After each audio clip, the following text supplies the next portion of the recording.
parce que nous dérangeons. Une nouvelle attaque politique est survenue, plus sournoise, plus insidieuse, mais aussi plus meurtrière, la censure bancaire. Vous l'avez bien compris, TV Liberté est plus qu'une chaîne, c'est un combat. Un combat pour la liberté de penser, de parler, d'informer, dans un monde obscurci par une démocratie confisquée et une forme de totalitarisme larvé. C'est donc un appel à l'aide que nous vous lançons. Ce combat auquel nous sommes confrontés, nous ne pouvons pas le perdre.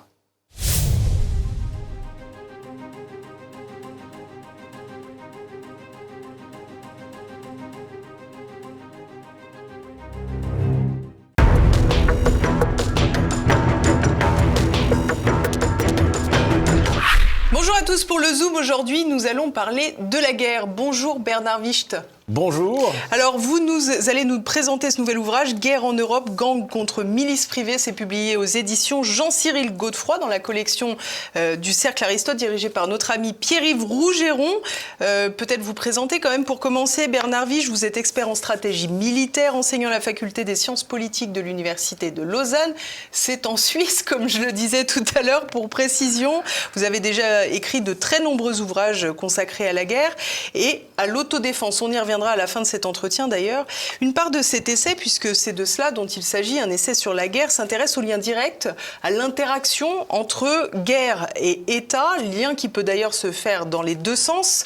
La guerre fait l'État, dit Charles Tilly, que vous citez dans cet ouvrage à plusieurs reprises. L'État découle souvent de la guerre, mais finalement, la guerre peut renforcer l'État. Ou l'affaiblir.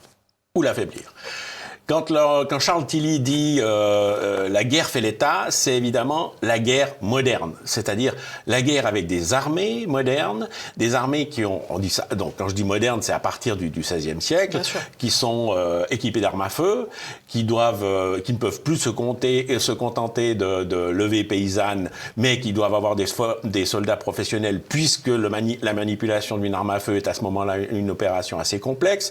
On a besoin d'officiers, et donc tout ceci nécessite de l'argent, et donc on commence à construire l'impôt, qui avant était divisé en redevances féodales, etc. Et cette construction, le besoin de l'impôt pour entretenir une armée permanente, va amener la construction de la bureaucratie, puisqu'il faut bien une structure administrative pour lever l'impôt. D'où la formule, la guerre fait l'État, et seulement ensuite l'État peut faire la guerre. Mais encore, il faut revenir à cette remarque, c'est la guerre moderne. Donc la fonction crée l'organe, mais quand la fonction, c'est-à-dire la guerre moderne, se transforme de manière radicale, comme on le voit depuis quelques décennies, alors évidemment, l'organe, ou bien il s'atrophie, ou bien il est plus adapté. Et c'est la situation dans laquelle on se trouve à l'heure actuelle, et qui est ressortie de manière criante pour les gens qui abordent cette thématique comme je le fais, à partir de la déclaration de guerre en Ukraine. Parce que là, on a vu que en Europe, on avait des armées régulières qui étaient squelettiques, qui n'étaient plus que l'ombre d'elles-mêmes, qu'elles devaient aller dans leurs propres arsenaux pour donner des armes aux Ukrainiens, avec des finances qui, visiblement, ne suivent plus très bien. Donc, on a maintenant une dynamique, au fond, où la transformation de la guerre fait qu'elle ne fait plus l'État, mais elle le défait. Et donc, à l'heure actuelle, c'est aussi pour ça que j'ai mis ce sous-titre, gang contre milices privées, parce que les acteurs de la guerre ont aussi fondamentalement changé. Alors justement, on comprend bien, l'évolution de l'État induit une évolution de la guerre, et vous parlez de guerre sans État, et c'est amusant parce que sans État, vous le mettez avec un S, comme si c'était une situation générale. Alors, pourquoi je dis guerre sans État ? Parce qu'on est focalisé en Europe au niveau de la classe politique, mais aussi au niveau des états-majors, par la guerre conventionnelle entre États. Et on a de la peine à sortir de ce carcan. Et à l'heure actuelle, donc on crie sur tous les toits que la menace russe est de retour, que l'on risque de tomber sur une offensive russe sur l'Europe, ce qui me paraît très peu plausible, mais on oublie fondamentalement une chose, c'est qu'on est déjà, si on prend d'autres critères, dans une situation de guerre en Europe occidentale aujourd'hui. Parce que, d'abord, comme je le disais tout à l'heure, les combattants ont changé. Maintenant, le combattant qui domine n'a plus rien d'un soldat, c'est un combattant irrégulier et souvent un combattant criminel, et les deux se rejoignent. C'est pas que les criminels sont devenus des irréguliers ou que les irréguliers sont devenus criminels, c'est que pour faire la guerre, qu'on soit État, qu'on soit féodal, qu'on soit milice privée, etc., il faut des revenus. Et quand on n'a pas l'impôt, alors on se tourne vers l'économie grise. Donc, et qui contrôle l'économie grise? C'est les réseaux criminels.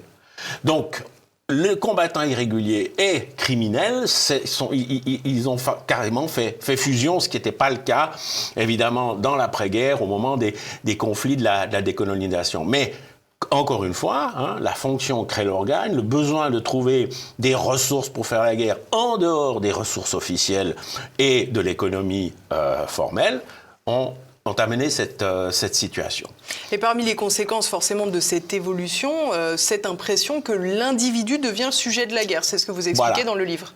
Parce que si l'État, selon la doctrine clausewitzienne, qui est toujours et encore en vigueur, je dirais, dans les ministères et les états-majors, l'État, c'est l'acteur de la guerre. Selon la formule, la guerre est la continuation de la politique par d'autres moyens, donc la guerre est un acte politique utilisé par l'État. Mais dans cette situation, c'est pour ça que je parle de guerre sans État. Et on a aussi avec ça un changement du schéma belligène.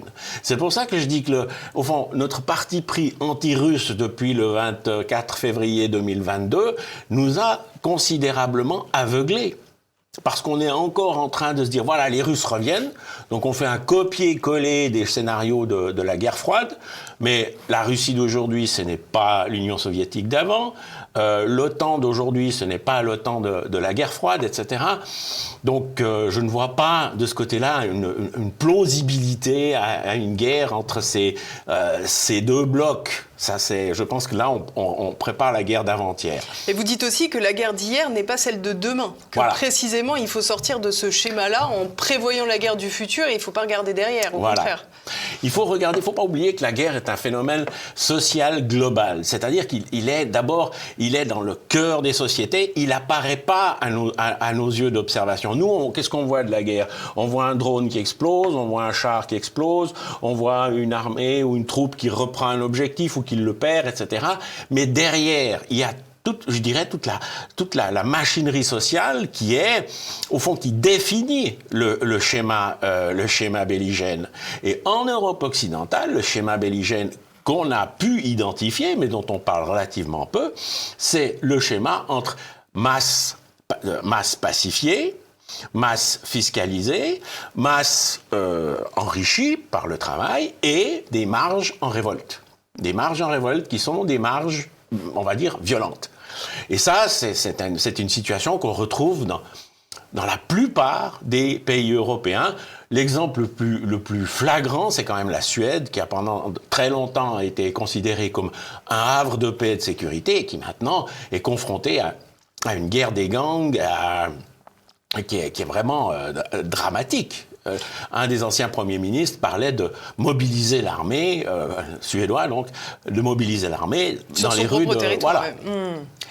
Et alors, ce qui est intéressant, c'est que ce schéma belligène, il est mis en évidence par un historien français, Gabriel Martinez-Gros, qui n'est ni un stratège, ni un historien militaire. C'est un spécialiste du Moyen-Âge arabo-musulman. Un grand spécialiste reconnu, qui a beaucoup travaillé sur Ibn Khaldoun, le fameux historien-philosophe arabe. Et quand il a commencé à décortiquer la pensée d'Ibn Khaldoun, il a vu que la conception de l'État était radicalement différente de la conception de l'État dans le monde occidental. L'État, c'est un bassin de population, des armées sédentaires fiscalisées, qui travaillent à entretenir une oligarchie centrale, qui, elle, n'est pas ressortissante de cet État qui provient d'une invasion précédente. Et donc la question se pose, mais alors, où est-ce que cet État va puiser ses forces pour garder le contrôle de cette population et puis... Et qu'elle continue à payer ses impôts. Voilà, qu'elle continue à payer ses impôts et se défendre contre l'extérieur, etc. Eh bien, pour Ibn Khaldoun, traduit par Martinez-Gros, c'est évident, c'est dans les marges barbares. Et là, on a des sociétés totalement différentes. D'abord, elles ne sont pas fiscalisées, elles sont en armes, elles ont une dynamique tribale, et donc elles sont parfaitement équipées, on va dire moralement, culturellement, socialement, pour la guerre et le combat. Et c'est là que l'Empire va puiser ses forces. Et pour l'Empire, dans le monde arabo-musulman, le principal enjeu, c'est de garder la mainmise et surtout la discorde entre les tribus barbares parce qu'elles se fédèrent contre le pouvoir central. Ceux qui sont fiscalisés, bien sûr, bien sûr. Et donc, quand il arrive à cette conclusion, il dit « mais ça, c'est la situation de l'Europe ». Et il en tire la conclusion, il dit mais on n'a pas besoin d'aller dans l'Hindu Kuch ou dans l'Atlas pour trouver les tribus barbares. Aujourd'hui, elles sont dans les banlieues de nos sociétés. Vous allez d'ailleurs très loin. Alors vous prenez toutes les précautions nécessaires dans votre ouvrage, mais vous faites un parallèle entre l'attaque du 7 octobre du Hamas et des groupes affiliés contre Israël et un potentiel soulèvement auquel nous pourrions assister des banlieues dont vous venez pas de parler, qui sont armées, qui sont presque sécessionnistes, allais-je dire, de fait, et qui s'élèvent parfois contre les masses populaires qui payent leurs impôts et ne sont plus protégées par l'État central. Et qui sont désarmés depuis la fin de la conscription. Bien sûr. Donc oui, alors effectivement, et là il faut quand même préciser la chose, quand je fais ce parallèle entre l'attaque du Hamas sur Israël du 7 octobre 23, je ne cautionne en rien ce qui se passe actuellement à Gaza, qui est un génocide et qui n'est pas excusable sur la base de cette attaque. Donc là-dessus, je suis absolument clair. Ce qui m'intéresse, c'est le schéma, on va dire le schéma polémologique qui s'en dégage et le schéma stratégique. Et donc, ce qui est d'abord intéressant de constater, c'est qu'Israël a fait la guerre à des pays voisins. D'abord l'Égypte, la Syrie, ensuite le Liban, il y a eu aussi la Jordanie, etc. L'Iran maintenant.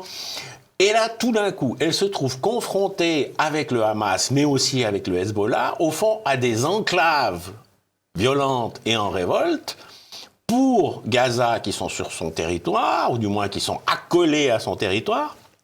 On n'a pas le statut d'État. Donc, guerre sans État. Le Hezbollah, la même chose, une enclave sud-Liban, mais accolée à la frontière israélienne. Et donc, on peut voir un schéma, c'est en tout cas l'interprétation, je dis vraiment c'est une interprétation, de voir un État autoritaire, de plus en plus autoritaire, militarisé, Israël, et une banlieue en révolte, armée, la bande de Gaza. Et donc l'attaque du 7 octobre 2023, je la vois, si on la transpose sur l'Europe, comme la possibilité d'une attaque tout à fait forte, autre que celle d'une fusillade, d'une attaque de banque ou d'une bijouterie, ou de forcer un barrage de police, ou de créer un incendie pour empêcher les pompiers d'arriver, mais une véritable attaque en règle contre un État. Et la situation est assez intéressante, c'est de voir que, au fond, et là on va déboucher sur l'autodéfense, c'est que un État pourtant particulièrement préparé à ça, Israël, est totalement surpris par cette attaque.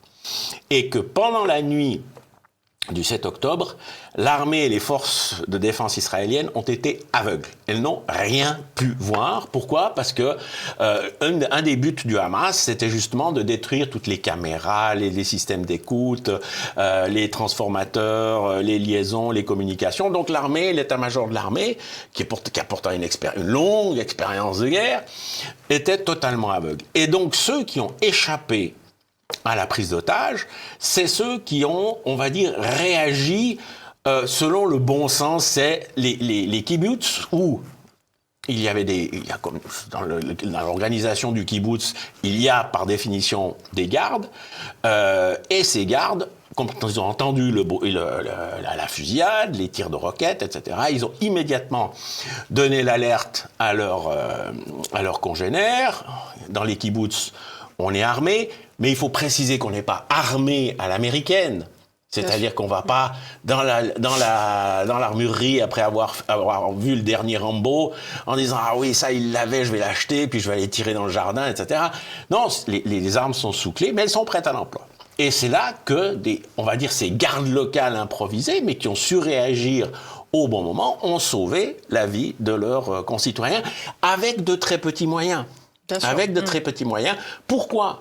Parce que et là j'entre un peu dans l'explication tactique, c'est que le but du Hamas, c'était pas de conquérir des terres, c'était de faire un raid, de casser des infrastructures, de prendre des otages et de se retirer dans son réduit. Ce qu'il a réussi, puisqu'à l'heure actuelle... C'est un objectif terroriste, voilà. Bien sûr. Et un objectif, du point de vue militaire, c'est pour ça que je préfère le vocabulaire militaire, c'est un raid. Or, dans un raid, vous ne vous attardez pas à détruire les résistances. Vous les contournez. Mais il y a une volonté de choc chez l'autre. Il y a une volonté de choc. De sidération. Il y a une volonté de sidération et il y a une volonté de détruire certains objectifs précis, de prendre des otages, de piller, là il n'y avait pas de pillage, de prendre des otages ou de piller ou les deux en même temps. On ne s'arrête pas si on ne va pas commencer à entrer en combat avec des nids de résistance aussi petits soient-ils.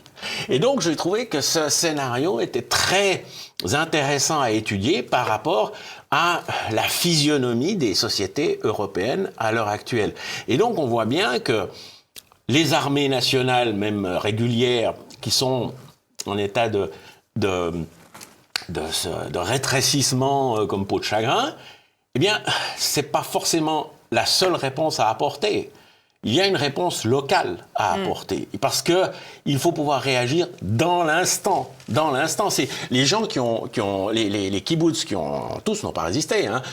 Les kibboutz qui ont tenu, ils ont dû tenir toute la nuit. Parce que l'armée n'est venue à leur secours que le lendemain matin. Aussi pour profiter de la lumière du jour et d'éviter de tomber dans des embuscades. Bien sûr. Donc voilà, on est dans une logique d'autodéfense et c'est un mot qui encore en Europe à l'heure actuelle fait souvent peur parce qu'on se dit oh là là c'est terrible, on va tomber dans un scénario à l'américaine. Non, on a une autre culture mais aussi dans les visions des ministères de la Défense, des ministères de la Sécurité, des états-majors militaires, il faut se rendre compte que la guerre a changé de visage. Elle a changé de visage. N'importe quel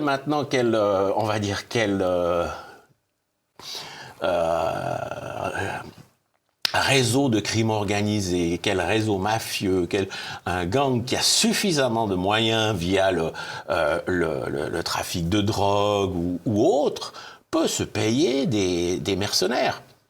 Parce que le mercenariat est devenu extrêmement volatile. Et avec ce qui se passe en Syrie, Irak, Liban à l'heure actuelle, on a un bassin de mercenaires potentiels qui sont prêts à se vendre au plus offrant. Donc, il ne faut pas simplement voir et là, c'est pour ça que je dis que les combattants ont changé, le combattant irrégulier, mais aussi le mercenaire qui n'est plus le mercenaire suisse des Tuileries au moment de la Révolution, qui n'est plus non plus le mercenaire de la guerre de 30 ans, qui est devenu, au fond, un marché. Le mercenariat est devenu un marché, on se vend au plus offrant indépendamment de la cause qu'on défend. Et c'est d'ores et déjà le cas. Si l'Azerbaïdjan a pu reprendre le Haut-Karabakh, c'est pas parce qu'il a entraîné son armée, c'est parce qu'il a pu, grâce à la rente pétrolière, engager des mercenaires. Il a pu payer des mercenaires turcs pour les encadrer, faire venir les anciens combattants djihadistes de Syrie, Irak, etc. Et là, il avait affaire à une troupe parfaitement formés, parfaitement des professionnels aguerris, de la guerre, de nouveau, que l'État ne peut plus fabriquer. Voilà. Et donc, c'est pour ça que cette formule de guerre sans État, je dirais presque qu'elle me séduit, parce qu'elle nous force à réfléchir autrement. Et en Europe, je vois cette dynamique avec beaucoup d'inquiétude, parce que je dirais que tous les indicateurs sont au rouge. Hein. D'ailleurs, le dernier rapport du Sénat français sur le trafic de drogue, il fait peur, il faut dire, et il est remarquablement bien fait, mais il ne cache rien de cette dramatique réalité, en montrant que dans les régions de trafic, on est d'ores et déjà dans une situation de proto-conflit, quoi. Donc, on a des pays où, comme par exemple la Belgique, les Pays-Bas, où le gouvernement, les instances judiciaires sont d'ores et déjà sous la pression des narcotrafiquants. On a en Grande-Bretagne, au Royaume-Uni, ça commence à sortir maintenant, mais ça fait une dizaine d'années que ça existe, des gangs pakistanais qui terrorisent des villes entières. Donc, je dirais, les marqueurs sont vraiment au rouge et il faut commencer à y réfléchir parce que la doctrine d'engagement, normalement, c'est un terme purement militaire, hein, et c'est plus simplement d'arrêter Popov sur le Rhin, si vous me passez l'expression. Hein. C'est plus seulement d'aligner suffisamment de chars pour empêcher les Russes de traverser le Rhin, comme on l'imaginait, à ce moment-là c'était les Soviétiques, comme on l'imaginait pendant la guerre froide. Si vous avez ce type de scénario, il y a une autre doctrine d'engagement à mettre en œuvre.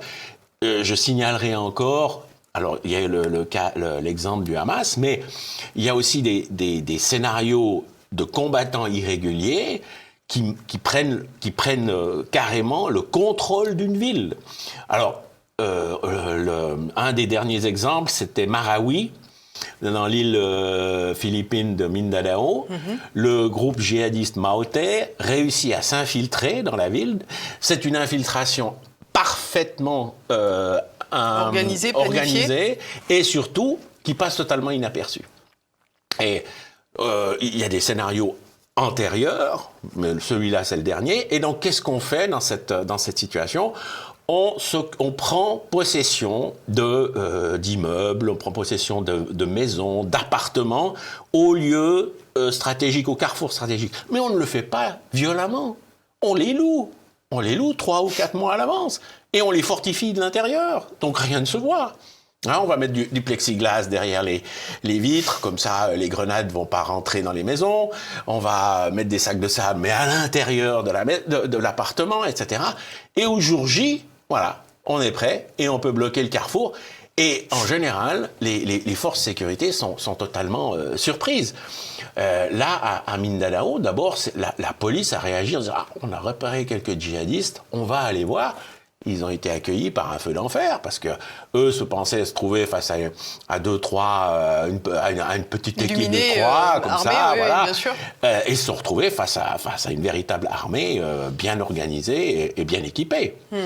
Vous évoquez 3 concepts, l'embrasement, l'effondrement et le capital guerrier. Oui. Finalement, quand on vous écoute, on comprend que le capital guerrier, aujourd'hui, il n'est plus du tout du côté de l'État, il est plutôt du côté de la clandestinité, de ces gangs armés, et qu'en réalité, dans la population, j'allais dire classique, dans ceux qui respectent la loi, les règles, il n'y a plus tellement ce capital guerrier et il n'y a plus grand-chose à espérer du côté de la légalité, quoi. Alors, c'est peut-être l'impression que j'ai donnée en disant qu'il y avait la masse des armées fiscalisées, etc., et les marges violentes et en révolte, mais on voit dans les mouvements sociaux qu'au sein des classes moyennes et populaires... Oui, vous parlez des Gilets jaunes, notamment. Voilà. Et des réactions qui ont eu lieu l'été passé dans les villes anglaises suite au meurtre de ces trois jeunes filles. La même chose en Irlande suite au viol d'une jeune fille. Et donc là, on voit qu'il y a encore un capital guerrier, mais que je considère comme positif parce que c'est...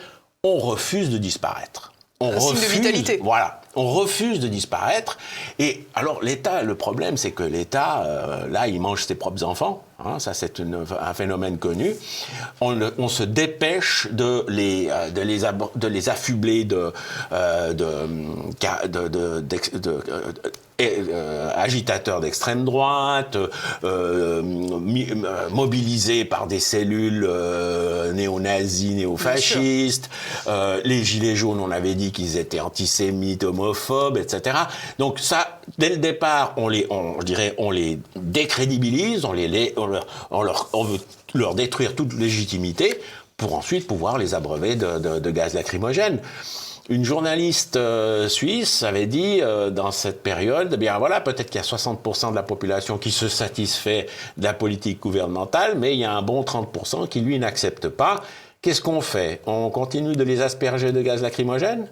Et donc, si on a 30% de population où il y a cette volonté, c'est plus qu'une volonté de défense, c'est une volonté de résistance. De survivre. Voilà. Et il y a un potentiel de valeur. Christophe Guy, lui, l'a bien montré. Ses homologues du monde anglo-saxon ont fait les mêmes analyses. Parlent de ceux de partout, donc ceux de la société globale, et ceux de quelque part qui sont attachés à un lieu, etc. Et ça continue de concerner 30 à 40% de la population en Europe. Donc là, il y a un vrai bassin de résistance et un vrai bassin de gens qui disent non. On n'accepte pas de disparaître. Et dans cette constellation que l'on a, ça, je pense que c'est à prendre sérieusement en considération, mais pas pour leur envoyer des gaz lacrymogènes, mais pour reconstruire une société. Et donc, la notion d'autodéfense doit être comprise, doit être aussi élaborée en fonction de ça. Et l'État doit regagner la confiance de ces gens. Vaste travail, vous me direz. Hein. Et j'aimerais qu'on termine peut-être avec Tenter, que vous citez oui. aussi à plusieurs reprises, avec cet effondrement des sociétés complexes, parce que finalement, on est un peu là-dedans. C'est-à-dire qu'on est dans des super-États, désormais, avec beaucoup de bureaucratie, dont la bureaucratie est essentiellement consacrée au maintien, on va dire, dans les règles de la population qui les respecte déjà, et qui est incapable, de fait, de régler ses propres problèmes. Et on court à l'effondrement, justement. Alors, Tainter, donc c'est un universitaire britannique qui a écrit un des rares ouvrages sur l'effondrement des sociétés complexes. D'ailleurs, c'est le titre de l'ouvrage. Il a été heureusement traduit en français, donc j'en recommande vivement la lecture. Et son modèle est le suivant, c'est que plus une société développée, plus elle va rencontrer de défis, de problèmes, plus elle va essayer de les résoudre en créant des services supplémentaires. Superstructure, quoi. Voilà. En complexifiant l'administration, en renforçant la fiscalité, etc. Et il y a un moment où ce renforcement de l'appareil étatique va devenir trop lourd. Et donc, c'est à ce moment-là qu'arrive le phénomène d'effondrement. Non pas parce que, j'entends les gens en ont marre, mais selon Tainter, mais pour que la société retrouve un niveau de complexité moindre qui lui permettent de fonctionner à nouveau. Et on doit bien dire que malheureusement en Europe, on est dans cette logique-là. Hein, l'Union européenne produit une quantité incroyable de normes, lève des impôts, n'arrive pas à redistribuer le budget dont elle dispose. Donc cette logique d'effondrement qui a été mise en évidence par cet universitaire, elle doit aussi nous préoccuper très, très, très sérieusement. Comment vous imaginez pour vous l'organisation idéale d'un bon citoyen aujourd'hui qui se rend compte de la réalité, à savoir qu'il ne peut plus se réfugier derrière l'État pour espérer que sa sécurité soit assurée, sans pour autant se mettre en danger au niveau des lois et des forces de police qui sont encore en place, même si elles tiennent difficilement? Alors, le philosophe Éric Werner, qui m'a fait le plaisir de sa préface, avait mis en évidence 2 triptyques. Il y a le triptyque actuel dans lequel on dit oui, il y a une crise, et donc il faut être résilient. Résilient, ça veut dire faire le dos rond, voilà, subir en disant que un jour ça ira mieux. C'était le message de l'Église catholique, de l'Église au Moyen Âge, quoi. On n'a pas visiblement inventé beaucoup d'autres choses. Et pour le reste, l'État, nous veillons à la sécurité. Et Éric Werner dit, il faut remplacer ce triptyque. Oui, la crise est bien là, mais il faut l'encadrer de la notion d'autonomie et de la notion de proximité. C'est-à-dire, vraiment commencer à organiser son mode de vie en fonction de l'autonomie, dans un cadre légal et en fonction de la proximité. Et on est frappé de voir combien de gens l'ont déjà fait. Dans les villes, dans les grandes villes, c'est beaucoup moins sensible. Bon, c'est aussi plus difficile. Mais dès que vous êtes dans des zones un peu plus, on va dire, pas forcément rurales, mais un peu plus périphériques, c'est assez frappant de voir combien les gens ont déjà pris cette tournure d'esprit. Une forme de souveraineté individuelle. Voilà. Ou familiale. Ou familiale. Je vous remercie beaucoup Bernard Wich d'être venu jusque TV Liberté depuis la Suisse. Je rappelle cet ouvrage Guerre en Europe, gang contre milices privées, c'est aux éditions Jean-Cyril Godefroy. Et je ne l'ai pas dit tout à l'heure, mais bien sûr c'est disponible sur la boutique de TVL sur tvl.fr. À bientôt chers amis.